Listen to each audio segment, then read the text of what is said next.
All right. Hello, everyone, and welcome back to Chris Allen recap number 22, I believe.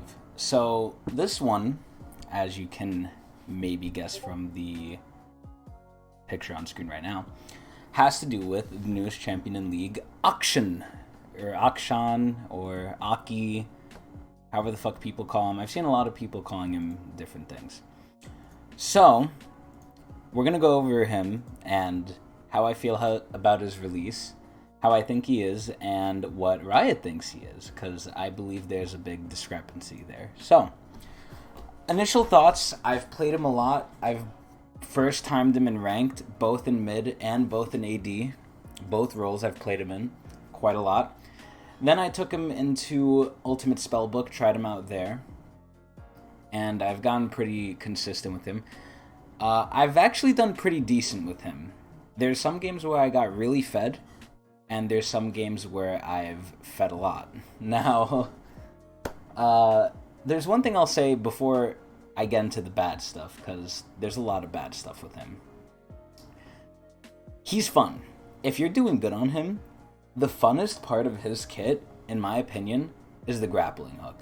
The grappling hook, the E, when you slide on the wall and you're just like shooting all these shots really fast at the enemy, proccing your passive, it's really, really fulfilling. And the fact that it resets makes it even more fun. I didn't think it was going to be as fun as it was, but it actually is. It's really, really nice. Now, today I was playing Ultimate Spellbook and I did one hook shot and I was just gliding across like mid lane and I got like a triple kill and I just like gunned all three of them down like in line and it was the coolest thing ever. So he's fun if you do good on him and if you get ahead. And that's probably the only good thing I have to say about him. Everything else in his kit is kind of mediocre. I mean, I'll start with like the not really bad stuff and then I'll probably try and go into like the really, really bad stuff, which I know what it is right now in my mind, but his passive is okay. It's not. I mean, his whole kit is overloaded. It's just not in the right ways, and it's because of something Riot said that we'll get to in a second. But his passive is okay. The shield is aight. It's not too good. The 2-hit passive of like the first shot coming out and the second shot right after. The fact that it does full damage to minions makes it feel really good. It makes me feel like Lucian kind of got cheated because his passive, I believe, does full damage to minions too, but he has to use an ability to proc it, whereas Akshan can just do it for no reason. Now, it does come with a downside, which, again, we'll get into later, but his passive is aight. It's pretty good. The 3-hit passive of damage and the shield, they're pretty lackluster. They're okay, but I'm gonna be honest, I never noticed the shield making a big difference, and the 3-hit damage, I mean, it adds up over time, but anything adds up over time if it's not, like, 0 damage. So, it's not very noticeable, though.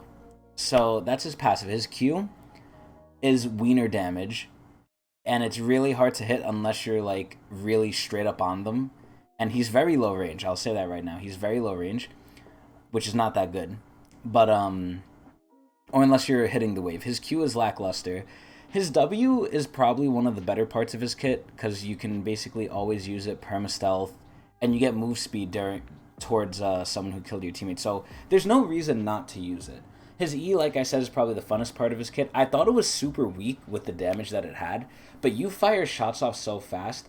The only thing is it's very skill reliant. His E, if you do not distance it properly from whatever you're hooking into, whether it be a wall or a tower or whatever, if you don't distance it properly, you're not using it well. If you distance it properly and you get the max amount of shots into someone, because it also applies the passive, it fucking hurts. His E is actually really nice. Now, what I believe to be the worst part of his kit is the ulti. I don't know what Riot was smoking, and I don't know how the fuck this got through internal testing. I don't know if it was OP if they didn't put this in, but why the fuck does his ult get blocked by not only minions? Like, okay, minions, you can make an argument for, albeit a weak one. Like, okay, it has to get blocked by something, so let's make it blocked by minions. Okay, fine. Why the fuck is this shit blocked by towers? This shit is so stupid, where his ult is basically useless in lane, and I'm just gonna go through in a little bit. I'm gonna spoil the surprise here.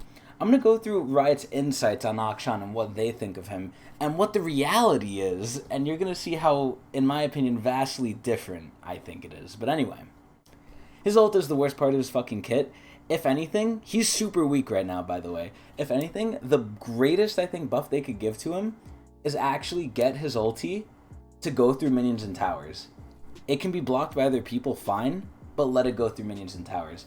I honestly do not use his ult most of the time in games because there's no point to, because it not only does wiener ass damage, it gets blocked by everything and everyone, and it has a long ass cast up time.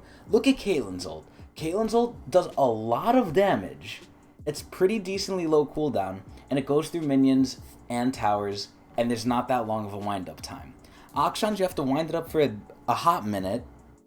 I don't know if it's longer than Caitlyn's or at the same time, but it feels longer, at least for me thinking about it. And, I mean, yeah, you could use it while moving, so maybe that's what they thought made it balanced, but it's really ass. It does wiener damage because it's separated into shots, which can be blocked, and some can hit, some cannot. Yeah, it applies the passive, but like I said before, the passive does wiener ass damage. I'm going so fast, I'm like slurring my words. But anyway. Yeah, so overall, and I saw this too when people were playing Akshan on the PvE. I thought he looked kind of weak, and I thought his damage was not there. Now, obviously, if you have a YouTuber or someone on the PvE going like 15-2 Akshan, they're really ahead, and his damage is going to be fine. And, you know, I would say a little bit great, but you give someone else the same amount of being fed, and they will start one-shotting people. Akshan chunks people, yeah, but it's not as strong as you would think it is. And trust me, I've played it. So now that that's over, let's actually go into some stats, right? I love stats. Stats tell a lot. So here are the stats. Now, albeit on they got better. I'll give them this. The stats got better, and I would like to also point out they also got better because probably they hotfixed him. They buffed his base health and base AD by 2, and his health by like 30 or something. So they actually hotfixed him within like a day or two.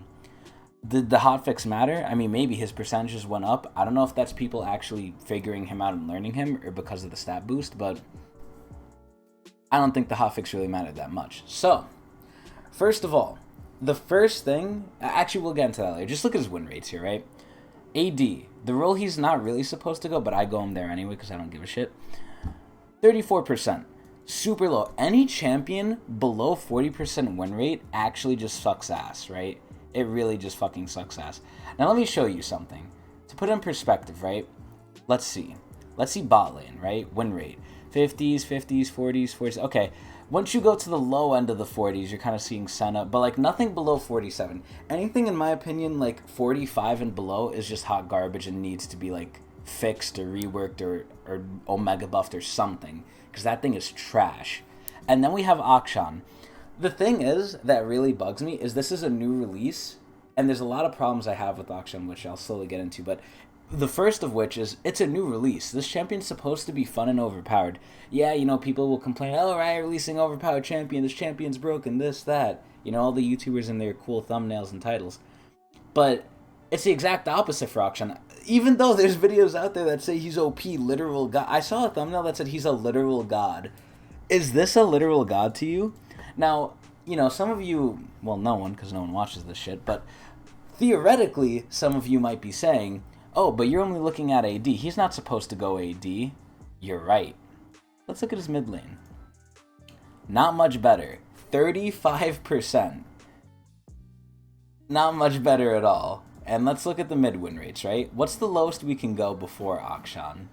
45% Lucian. So he's not even supposed to go mid. Akali's just a beating stick. Ryze. Akshan's worse than Ryze, and somehow Akali's worse than Ryze too. That's kind of sad. But you could see there's a glaring difference between the lowest and mid before he came out and when he's out. Like, it's a whole 10%. On average, people who pick this champion, and it's not even bad people either. UGG gets its info from, it aggregates its info from like platinum and up games. So these aren't people who are shitters. These are people who, you know, some would argue are semi-decent at the game. And his win rate is this low. And just to further prove my real point, let's keep going. So mid, 35. AD, 34. I don't know why you'd pick him support, but 27. Jungle, 22. Top lane, 33. His whole win rates do not go above like 36%. Or 35% rather, sorry. And it's like, he's so bad. Just, in reality, he's so bad.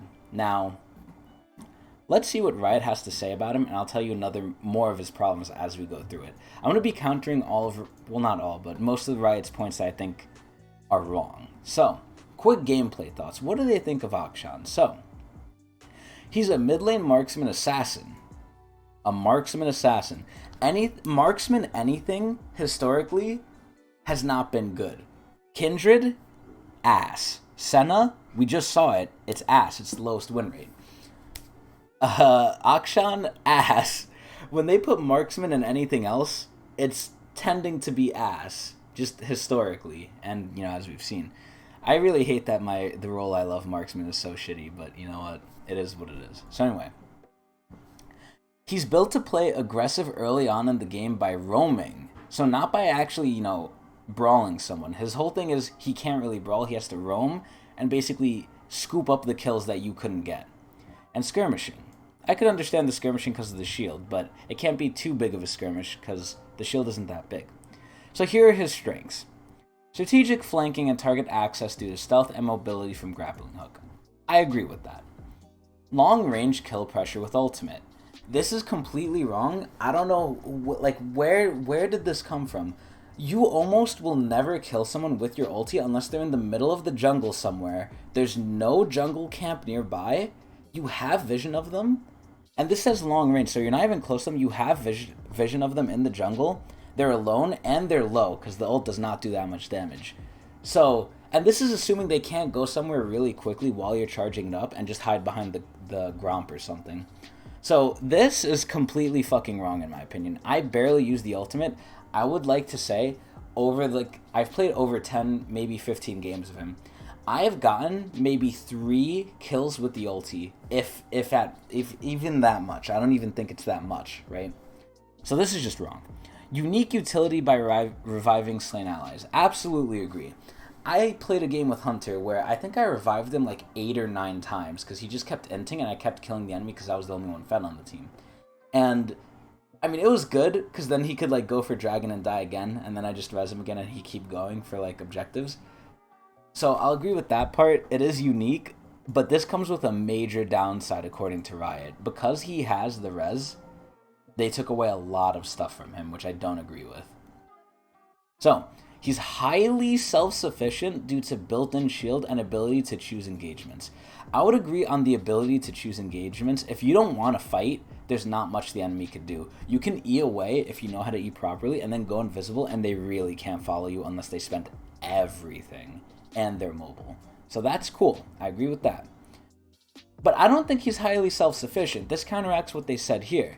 His main way of getting fed and getting kills, at least from what I've seen, isn't through lane. In lane, he kind of loses. It's mostly from going to other lanes and picking off kills that your team couldn't really get. So, I don't want to say he's highly self-sufficient. I would say he's highly rat. But anyway. Strong burst damage, particularly when snowballing. Who does this not apply to? Who does not have strong burst if they're not snowballing, aside from like a super hard tank? Even then, they kind of have decent burst, but like, I don't believe this is true. His burst damage is okay if you're like Omega fed, but that's past the point where you've snowballed. I don't think his damage is that great either way. I mean, it's not bad. I don't want to say it's bad, but it's really not that good. And you're going to see, like, this is probably the only type of damage he really does have, and you're going to see why. He windows... what does this even say? Windows of top tier roaming from increased move speed when hunting scoundrels. So he basically has great move speed when the enemy's low. You know who else has that? Warwick. And you know Warwick's is like, what is it, global? Warwick's is global, so is Akshan's. I believe Warwick's gives him more, and you can't really turn it off. Akshan, you have to activate your W, and you have to stay near a wall to keep getting it. So there's times where if you're not like pathing correctly, you lose the invis, you lose the move speed, and the move speed's not even that big. So I don't get what they say top tier roaming. The invis is probably the strongest part of the roam, not the fucking move speed. Like they don't even mention the invis here, but whatever. Now we get to the weaknesses, which I feel are just overblown. Like, these weaknesses are bad. So he has access to the revive, but he has to kill an enemy. How is that a weakness? So you're telling me his weakness is killing someone. And it's often the most dangerous one, which, I agree with. But how is his weakness is he has to kill someone? How is that a weakness for a marksman assassin? Kaisa doesn't really have a problem with that. She kind of kills the whole team sometimes. But this guy, like, he has nice burst damage, but you're going to see he has no sustained damage. But that's a little spoiler for later on. So he's weak reactive defenses, particularly against aggressive melees that can body block his grappling hook. So he's highly self-sufficient with the shield, but he has weak defenses.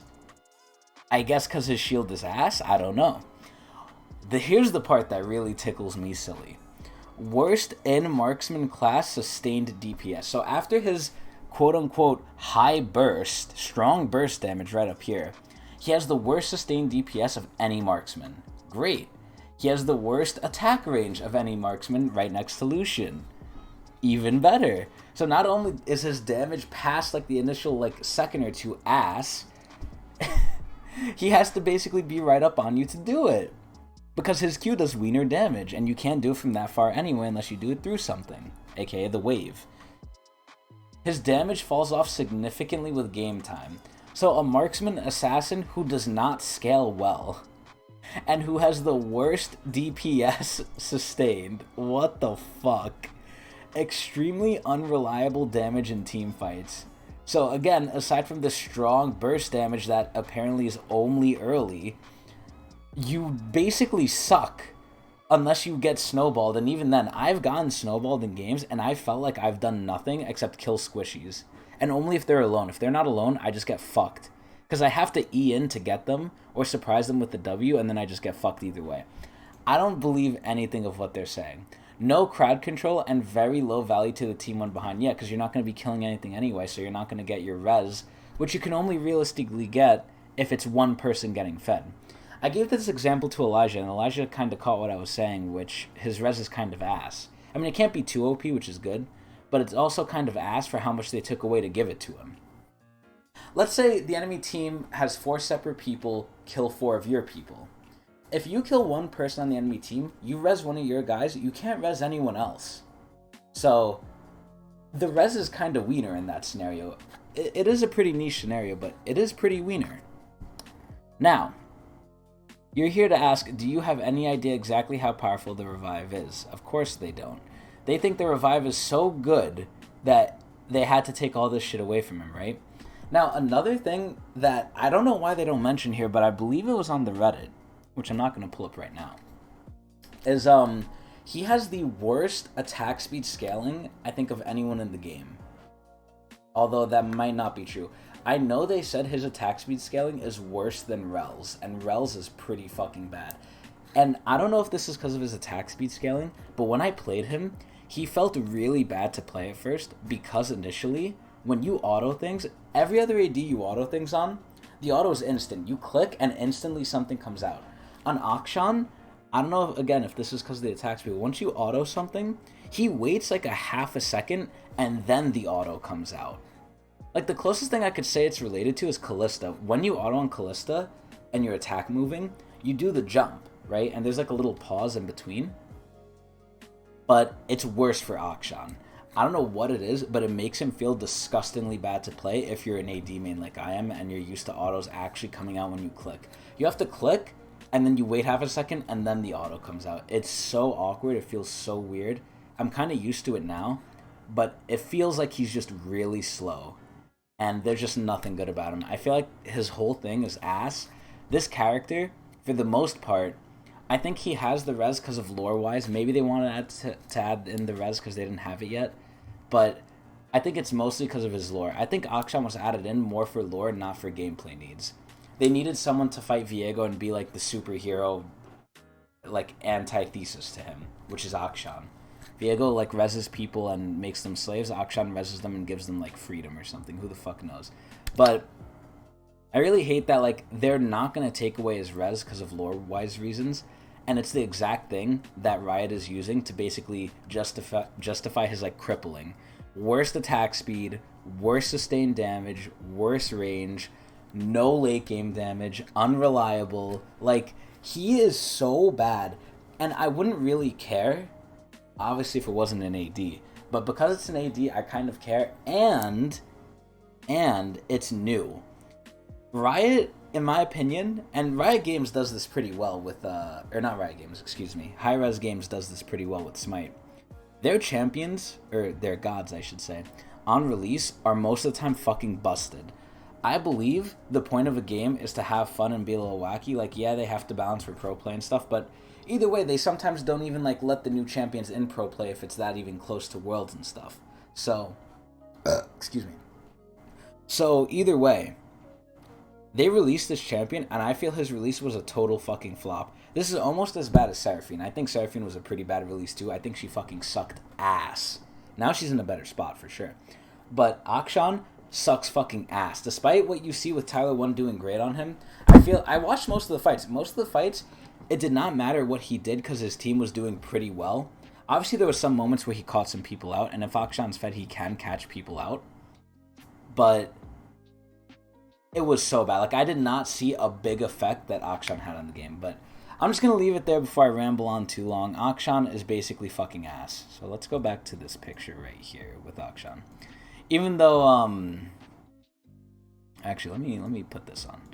So we're going to put this on, because we have one more topic to talk about, although it's going to be a quick one. So it's not a Chris Allen recap without, me mentioning zombies, but that I hope will change soon. So what do I mean by that? I'm basically sick of zombies. I'm very glad I did not buy the Battle Pass this season for Cold War, because I kept saying for the longest time, once the new map gets, like, revealed, I'm going to buy the Battle Pass that season because I know I'll play.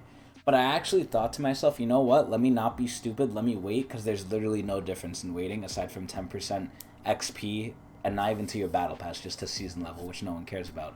So I waited on the Battle Pass, and I'm glad I did, because I'm not buying that shit. Because Cold War, the map, like I said, I already did a Chris Allen recap on that. The map is pretty whatever. It's decent. It's not worth the wait. And the main thing that bugs me with the new map, it's not a bad map. It's pretty okay to play. It's a little on the easier side, but I don't mind that. The main problem I have with the map, I mean, I do mind a little bit that it's easy, but the main problem I have is everything is found within the first, 2-3 days.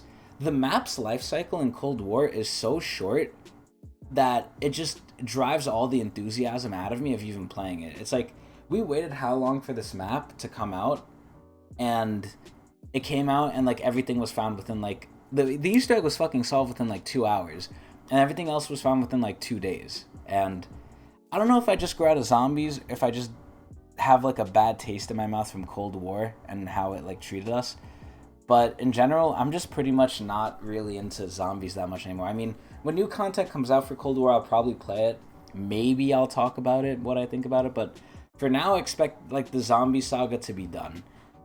I don't know whether I really just grew out of it or I'm just sick of Cold War, because I've tried to force myself to keep playing it and Outbreak, but an Outbreak's fine. But yeah, Cold War is just basically done for me. I still love zombies, just I don't really play it as much, and I don't think I'm going to, because I'm just bored with Cold War.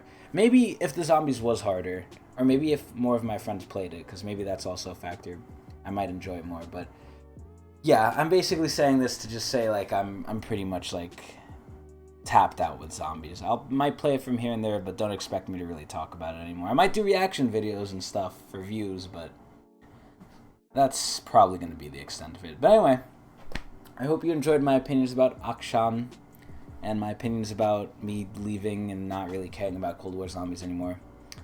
I'm out of here. I'm going to go enjoy my dinner. I hope whoever's watching this, if anyone at all, has a very enjoyable evening. I will see y'all later.